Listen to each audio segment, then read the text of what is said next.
தீபாவளி விருந்தாக தொடர்ந்து 2 நாட்கள் டாஸ்மாக் மது அருந்தி அசைவம் சாப்பிட்ட 3 பேர் பலியாகியுள்ளனர்.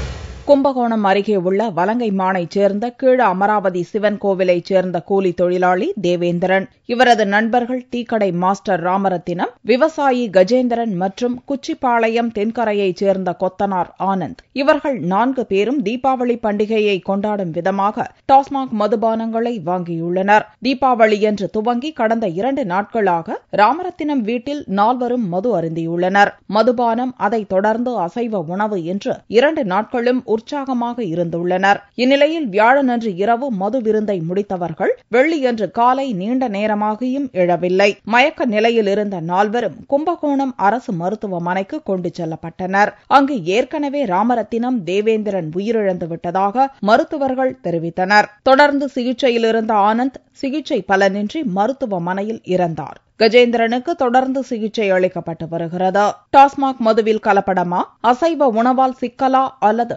2 நாட்களாக மது அருந்தியதால் ஏற்பட்ட பிரச்சனையா என்று போலீசார் விசாரணை நடத்தி வருகின்றனர். இந்நிலையில் மதுக்கடைகளை ஒழிக்க வேண்டும் என்று கூறி அப்பகுதி வாசிகள் திடீர் சாலை மறியலில் ஈடுபட்டனர்.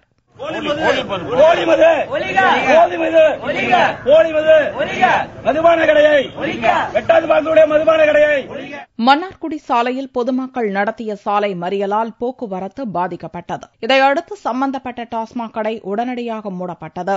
பிரேத பரிசோதனைக்கு பிறகுதான் முடிவெடுக்க முடியும் என்று போலீசார் தெரிவித்துள்ளனர்.